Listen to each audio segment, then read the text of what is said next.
Muy buenas noches, señores, bienvenidos. Padre nuestro que estás en el cielo, santificado sea tu nombre. Venga tu reino, Señor, a nosotros. Hágase la tierra, hágase tu voluntad en el cielo, así también en la tierra. El pan nuestro de cada día, dánoslo hoy. Perdónanos nuestras deudas, así como nosotros también perdonamos a nuestros deudores.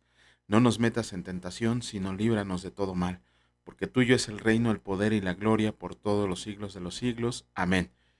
Muy buenas noches, señores, bienvenidos. Ya estamos de nueva cuenta aquí y pues vamos a darle hoy que empezamos temprano. ¿Qué es lo que leímos el día de ayer? Ayer leímos 3 capítulos del libro de Jueces, prácticamente la vida de Sansón, uno de los jueces de Israel. Ajá, en el capítulo 14, ¿qué vimos? Ya habíamos visto en el capítulo 13 el nacimiento de Sansón, sus papás Manoa y su mujer y lo que había pasado con el ángel del Señor. ¿Qué vimos en el capítulo 14? Bueno, Sansón eh, era un hombre voluptuoso, era un hombre lujurioso, era un hombre cruel, eh, era todo menos lo que debería de ser un cristiano o un seguidor de Cristo o un seguidor de Dios. De hecho, Sansón, acuérdense que estaba apartado desde antes de su nacimiento. Por eso el Señor le dijo que iba a ser nazario desde su nacimiento, iba a pertenecerle a Dios. Pero parecía que eso a Sansón no le importaba absolutamente nada. ¿Por qué? Porque en el capítulo 14 vemos que se enamoró de una mujer y les pidió a sus papás que la fueran a pedir por esposa. Nada más que esta mujer era israelita. Ajá. Perdón, no era israelita. Era una mujer, filistea, totalmente, ¿cómo se llama? De sus enemigos. Recuerden que los filisteos en ese tiempo, en el de Sansón, tenían sojuzgado a Israel. Ajá. Eh, en la ley de Dios, como ya lo vimos en Levítico y en Deuteronomio, el Señor se cansó de repetirle que los israelitas no se deberían de mezclar con las hijas de otro pueblo. De hecho, a los papás también les da el mandamiento de no permitir que sus hijos o sus hijas se casaran con otras personas de otro pueblo. Ajá. Pero además, Sansón le valió grillo esto porque les dijo a sus papás y se aferró que le dieran a esta mujer israelita como esposa.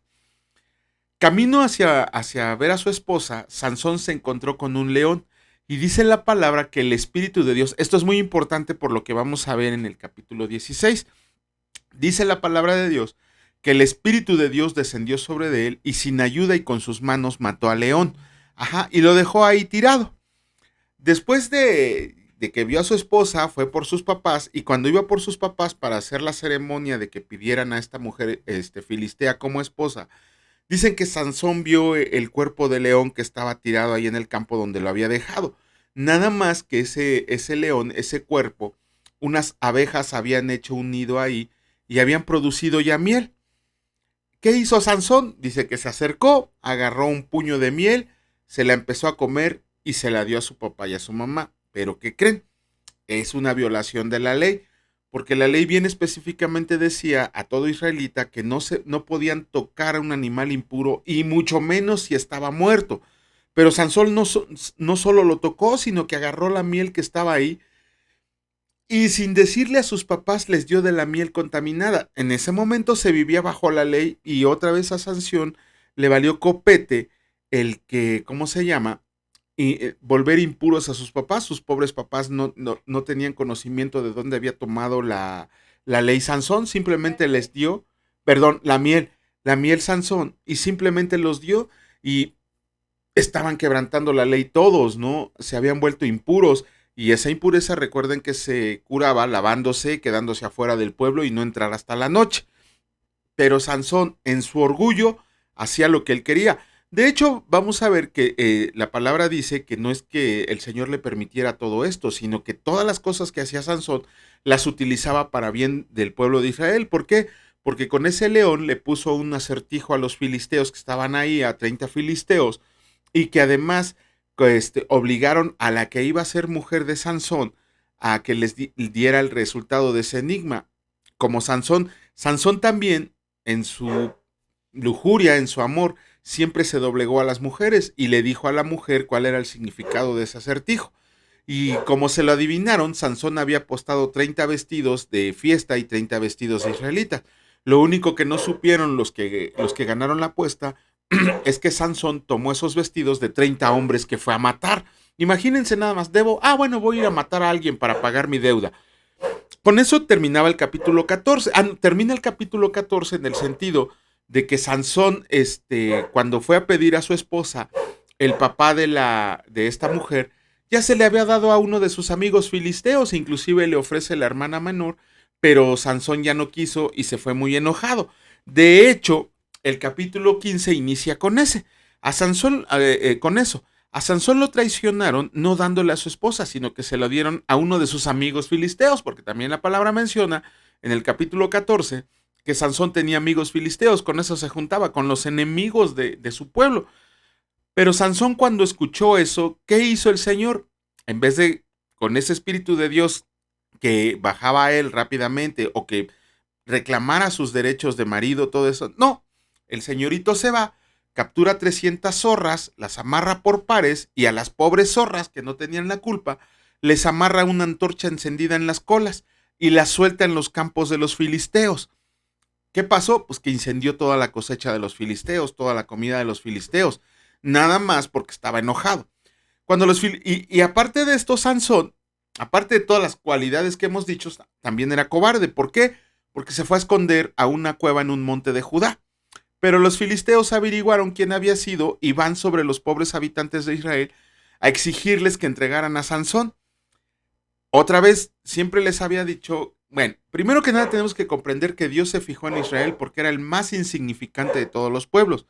Pero a lo largo de lo que llevamos leído hasta el día de hoy, vemos que el pueblo de Israel era medio temeroso, medio miedoso. No le gustaba meterse en broncas, tenían al Dios de dioses, tenían al rey de todo y les daba miedo defenderse. Vemos aquí que los filisteos fueron a buscar a Sansón y se los pidieron a los israelitas. Era una oportunidad que tenían los israelitas para ponerse al brinco y decir, no les vamos a dar nada y háganle como quieran. Pero no, en el miedo que tenían de los filisteos, dijeron, nosotros lo buscamos y se los entregamos. Fueron a donde estaba escondido Sansón, le pidieron que se entregara. Sansón lo único que les pidió fue que no lo mataran ellos. Los israelitas accedieron a no matar a Sansón. Lo amarraron con cuerdas nuevas y se lo entregaron a los filisteos. Cuando los filisteos pensaron que iban a poder matar a Sansón, Sansón rompió las cuerdas como si fueran cualquier hilo. En el monte donde estaban, Sansón volteó a ver y vio a un burro muerto. Bueno, la palabra dice que había una quijada de burro. Otra vez, Sansón rompiendo la ley, tomó la quijada del animal muerto y con eso dice la palabra que mató a 1000 filisteos. De hecho, le cambió el nombre y le puso por nombre Ramat Lehi, que significa la colina de la quijada. Bueno, con algo se tenía que defender, pero bueno, como Sansón era ignorante de la ley de Dios, porque no da muestras de conocerla, después de esa batalla que tuvo, dice la palabra que tenía mucha sed, que estaba rendido de cansancio. Y que ahí sí le clamó a Dios, ¿cómo es posible que me hayas hecho matar a estos 1000 filisteos y ahora muera yo de sed, no? La palabra no menciona que el Señor le haya contestado de forma audible, sino que simplemente brotó agua de una peña. Esa peña, a ese lugar, le pusieron en Acore, que significa lugar del que clama, porque estaba clamando Sansón. Lo único bueno que dice la palabra de él en el capítulo 15 de Jueces es que dice que Sansón juzgó a Israel 20 años, perdón. Y de ahí nos pasamos al capítulo 16. Vemos que Sansón no solo había matado ya a los 30 de los que debía los vestidos, ya había matado a 1000 hombres, y por ahí tuvo otra batalla donde también la palabra dice que mató a muchísimos hombres. Pues antes de que lo lograran apresar, es otra batalla que tuvo Sansón, donde no da el número, pero dice que mató a muchos hombres. Sin embargo, en el capítulo 16 del libro de Jueces vemos que lo que no pudieron hacer más de 1000 hombres, una sola mujer lo logró, una mujer llamada Dalila. Ahí pueden ver la relación que tenían Sansón y Dalila. Y los filisteos convencieron a Dalila de que Sansón les revelara el secreto de su fuerza y que si ella lo lograba averiguar, cada uno de ellos le iba a dar 1100 ciclos de plata. No tengo idea, no pude encontrar por qué 1100 ciclos específicamente, pero la palabra dice que le iban a dar 1100 ciclos de plata. Dalila, por supuesto que aceptó, porque el que estaba enamorado era Sansón, Dalila no. Después de que Sansón la engañó 3 veces con el cuento de que clavara su cabello, con el cuento de que, ¿cómo se llama? De, de que lo amarraran con cuerdas nuevas. Bueno, total que ante tanta insistencia y la poca resistencia, Sansón le dijo que el secreto provenía de su cabello. Ajá. Todos nosotros nos quedamos con esa idea, que la fuerza de Sansón venía de su cabello. Ojo, no venía de su cabello. Esa es otra muestra de ignorancia de Sansón. ¿Por qué? Porque la palabra de Dios, siempre que Sansón tenía un problema o el Señor lo necesitaba para cumplir su propósito, el Espíritu de Dios descendía sobre él. La fuerza de Sansón no siempre estaba con él, sino que era el Espíritu de Dios el que lo hacía actuar de esa manera y el que le daba esa fuerza inmensa. Pero Sansón en su ignorancia pensaba que era su cabello. Ahí la mente le jugó una mala pasada. ¿Por qué? Cuando le revela a Dalila que el secreto de su fuerza era su cabello, llegó un hombre, se lo rapó todo y Sansón pensó que su fuerza lo había abandonado. ¿Por qué? ¿Por qué el cabello? Porque recuerden que el voto nazario, cuando lo leímos allá en Números, incluía que no podían beber ni vino, ni sidra, ni frutos de la vid, y no se podían cortar ni la barba ni el cabello mientras duraba el voto nazario. Y una vez que se cumplía ese voto, se tenía que rapar tanto la barba como la cabeza, y ese cabello lo tenían que quemar. Entonces Sansón pensó que era su cabello el secreto de su fuerza. Obviamente no, era el voto nazario que había hecho con Dios. Y al cortársele el cabello, pues obviamente el voto se rompió, porque Sansón reveló eso, que era nazario, y el voto se rompió con Dios. Dice que los filisteos lo agarraron, le sacaron los ojos y lo pusieron a moler ahí en la cárcel donde lo metieron. Lo que no se dieron cuenta es que Sansón le empezó a crecer el cabello y eso hizo que él volviera a confiar en él. Cuando lo hicieron una fiesta en el templo de Dagón, donde dice la palabra que había más de 3000 hombres, mandaron traer a Sansón para que, ¿cómo se llama?, los divirtiera. Pero era tantas cosas las que estaban haciendo que se les olvidó que Sansón estaba ahí. Y Sansón, al muchachito que lo llevó, le pidió que lo pidieran las columnas principales. Cuando pasó eso, Sansón, dice la palabra, que se recargó en las dos columnas principales y las derribó. Sus últimas palabras fueron: muera Sansón con los filisteos. Y sí, se le cumplió el dicho. Sansón murió ahí. Después la palabra dice que su papá Manoa fue a buscar su cuerpo para poderlo enterrar. ¿Qué podemos encontrar de la vida de Sansón? Sansón hizo lo que quiso. Era orgulloso, cruel, insensato, ignorante, cobarde, voluptuoso, lujurioso. Era todo menos lo que podría ser un hombre de Dios. Sin embargo, cuando nos remitimos a la palabra en el libro de Hebreos, él está incluido junto con Gedeón en el capítulo de los héroes de la fe. ¿Por qué? A Sansón a veces yo lo asemejo con el ladrón en la cruz. En los últimos momentos de su existencia, volvió a confiar en Dios, se arrepintió, le clamó a Dios y Dios le respondió. Fíjense nada más lo que pasa aquí. Sansón se arrepintió, le clamó a Dios y tomó venganza de los filisteos, lo cual lo aprovecharon los israelitas y se pudieron librar del yugo filisteo. Lo que estamos viendo es un arrepentimiento genuino de Sansón, un clamor a Dios. Tan es así que la palabra lo vuelve a mencionar como un hombre apartado para Dios, como un hombre lleno de fe, como un hombre que siguió las órdenes de Dios. Así haya sido en los últimos momentos de su existencia, Sansón pudo reconciliarse con Dios. Eso es algo increíble, por eso lo comparo con el ladrón en la cruz. Después de haber vivido una vida vana, Sansón, al reconocer a Dios como su protector, como su fe, como su esperanza, el Señor le dio lo que pidió y por lo menos por las indicaciones que nos da la palabra, podemos decir que Sansón está disfrutando de la eternidad allá con Dios. Eso es un mal ejemplo para nosotros, que nosotros hagamos lo que queramos. Más bien, nosotros tenemos ya la palabra de Dios completa, tenemos ese manual de vida que nos indica qué es lo que tenemos que hacer para poder disfrutar de la presencia del Señor. Y no quiere decir eso que nuestras obras cuenten. Sin embargo, cuando nosotros recibimos a Jesucristo y permitimos que el Espíritu Santo, a diferencia de Sansón, que solamente bajaba por ratos, nosotros ya lo tenemos siempre en nuestra vida presente. Entonces eso quiere decir que ya el Espíritu Santo nos redarguye cuando estamos cayendo en pecado y nos empieza a decir, apártate, apártate porque tú ya eres santo, estás caminando en un camino de santidad, no caigas. Entonces también nosotros, cuando estemos en ese tipo de dificultades, lo que tenemos que hacer es clamarle a Dios para que nos dé no la fuerza de Sansón, pero por lo menos la fuerza para salir de la situación en la que estemos o comprenderla. Vamos a comenzar con la lectura del día de hoy. Nos tocan 2 capítulos, muy cortita la lectura, yo creo que porque es viernes. Vamos a iniciar con el capítulo 17 del libro de Jueces y escrito está: las imágenes y el sacerdote de Micaya. Hubo un hombre del monte de Efraín que se llamaba Micaya, el cual dijo a su madre: los 1100 siclos de plata que te fueron hurtados, acerca de los cuales maldijiste y de los cuales me hablaste, he aquí el dinero está en mi poder, yo lo tomé. Entonces la madre dijo: bendito seas del Señor, hijo mío. Y él devolvió los 1100 siclos de plata a su madre, y su madre dijo: en verdad he dedicado el dinero al Señor por mi hijo, para hacer una imagen de talla y una de fundición. Ahora pues yo te lo devuelvo.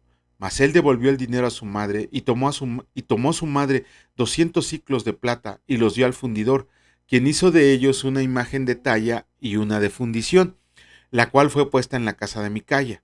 Y este hombre Micaya tuvo casa de dioses e hizo efod y terafines, y consagró a uno de sus hijos para que fuera su sacerdote.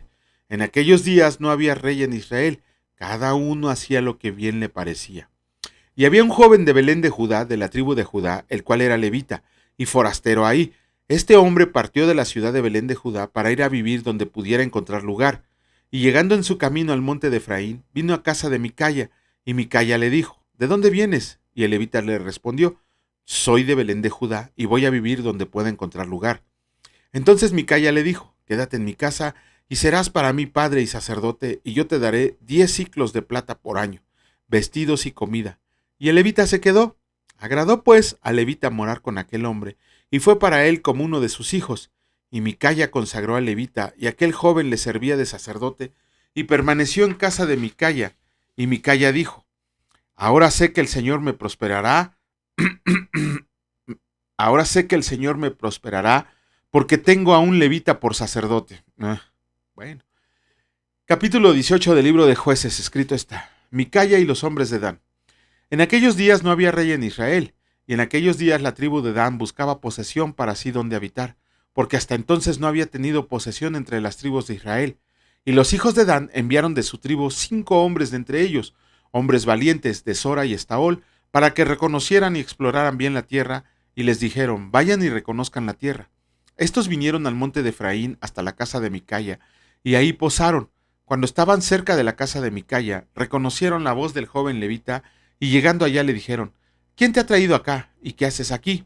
¿Y qué tienes tú por aquí? Él les respondió: de esta y de esta manera he hecho conmigo Micaya, y me ha tomado para que sea su sacerdote. Y ellos le dijeron: pregunta pues ahora a Dios para que sepamos si ha de prosperar este viaje que hacemos.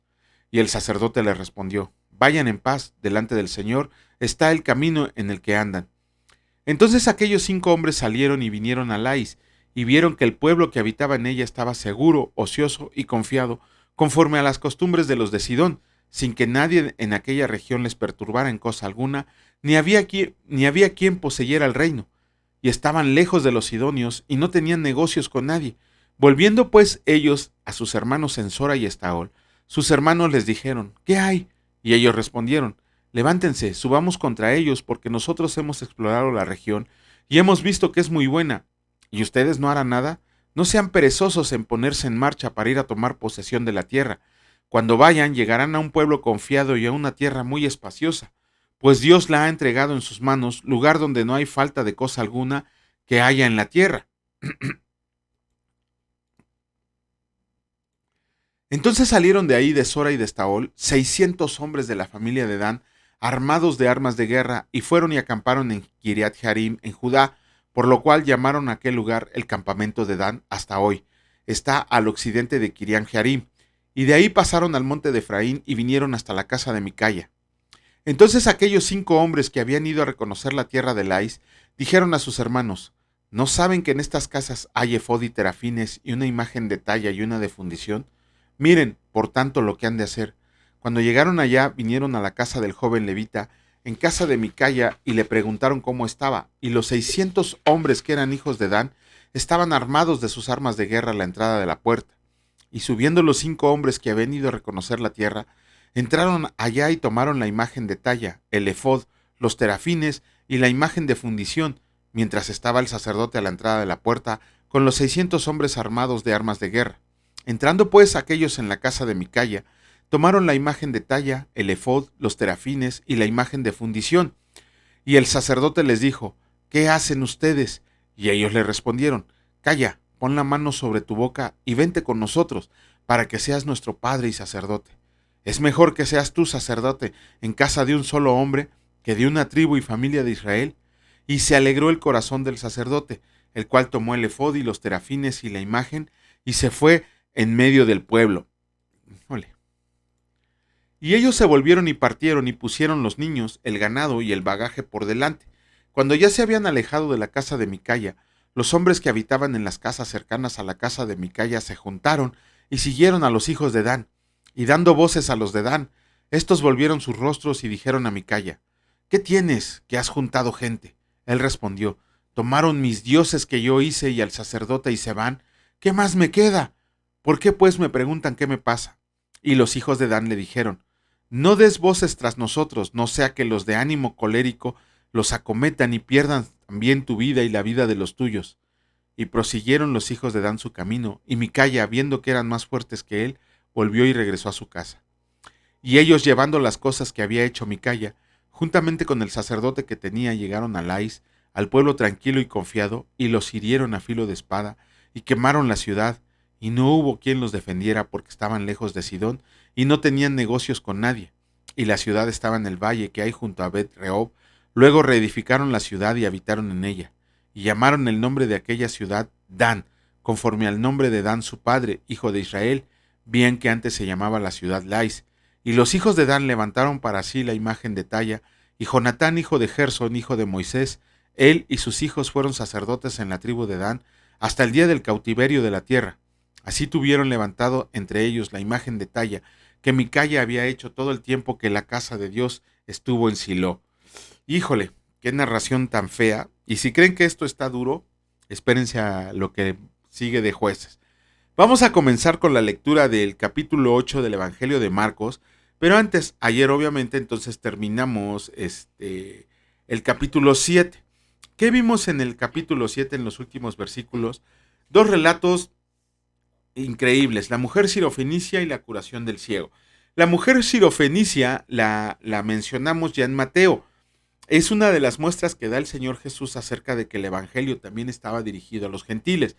De hecho, hay muchos grandes milagros, muchísimos grandes milagros en la narración de la palabra de Dios, en donde vemos que esos grandes milagros se cometieron en personas gentiles.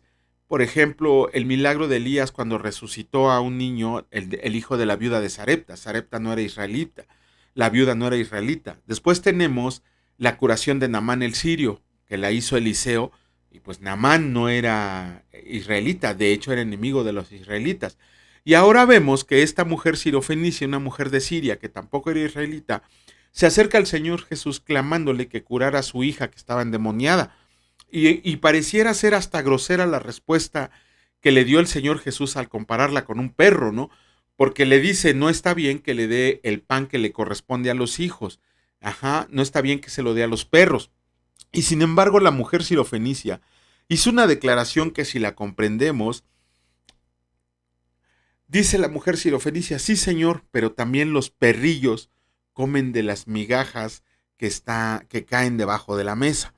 Esa declaración que hizo es una de las 2 veces en las que se maravilla nuestro Señor Jesús. O sea, imagínense, para maravillar a nuestro Señor, que una mujer que no era del pueblo de Israel tuviera más fe que los mismos sacerdotes judíos.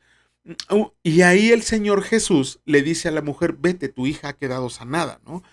Es, yo creo, bueno, no creo, más bien la palabra de Dios nos enseña que si bien el pueblo de Israel fue elegido por el Señor para ser su especial tesoro, también cuando vemos que al Señor Jesús lo rechazó su propio pueblo, se volvió a los gentiles. La gracia se extendió a todo el mundo. Vemos que Pablo fue un apóstol llamado para llevar el evangelio a los gentiles. ¿Por qué? Porque también en su palabra el Señor dice que quiere que todos estemos con él. De hecho, a Israel, no por ser su pueblo especial, su pueblo amado, les dijo que eran los únicos que iban a estar en el cielo. El Señor les dio órdenes claramente de decir, sean ustedes luz a las demás naciones, sean ustedes faro a las demás naciones, sean ustedes sacerdotes de las demás naciones. No les estaba diciendo, si bien los elegí a ustedes para que sean mi pueblo querido y amado, no quiere decir que no quiera a los demás, también son mis hijos, también son mi creación, y ustedes tienen la obligación de compartirles quién soy yo, diría Dios.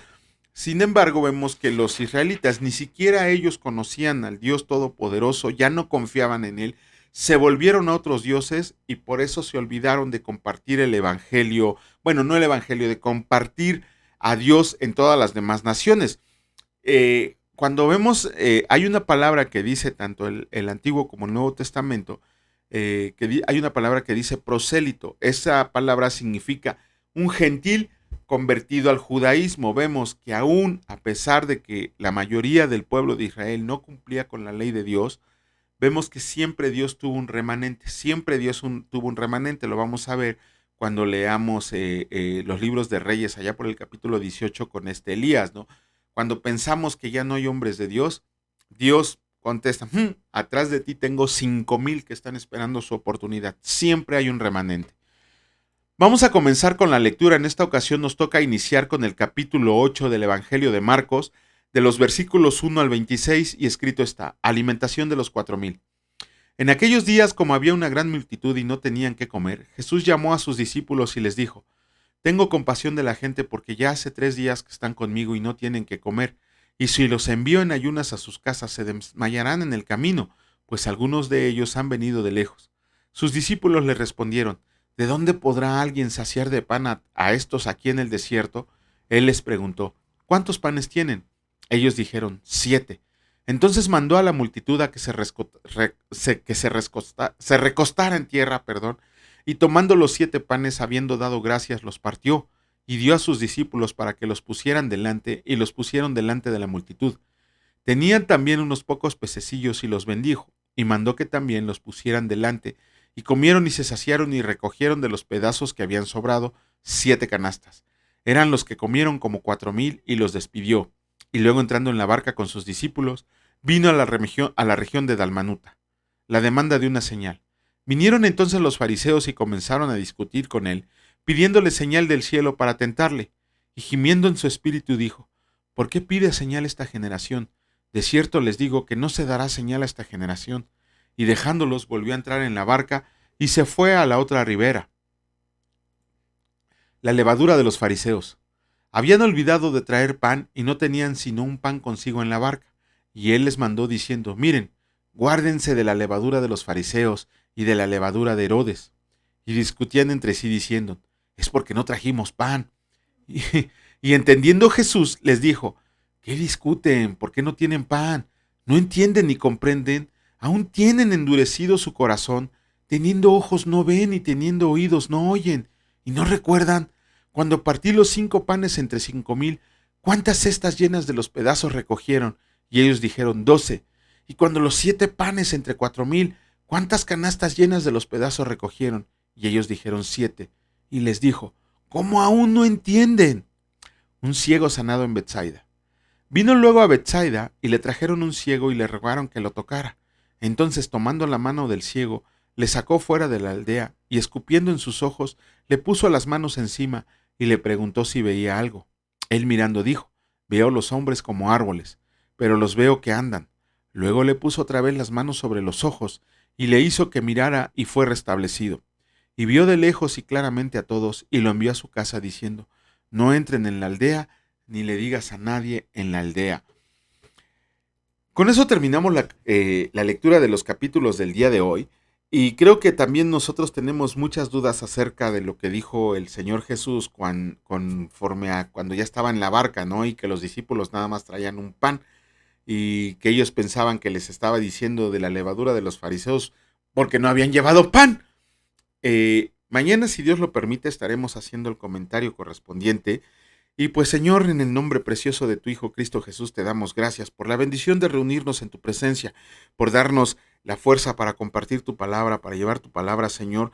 Y te pedimos que en el nombre precioso de Cristo Jesús bendigas a todos aquellos que llegaron el día de hoy a tu reino, todos aquellos que están leyendo con nosotros la palabra, Señor, porque por medio de la palabra nos vamos a dar cuenta de cuando venga la apostasía, cuando vengan los falsos maestros, Señor, para que no caigamos presas del engaño que está programado.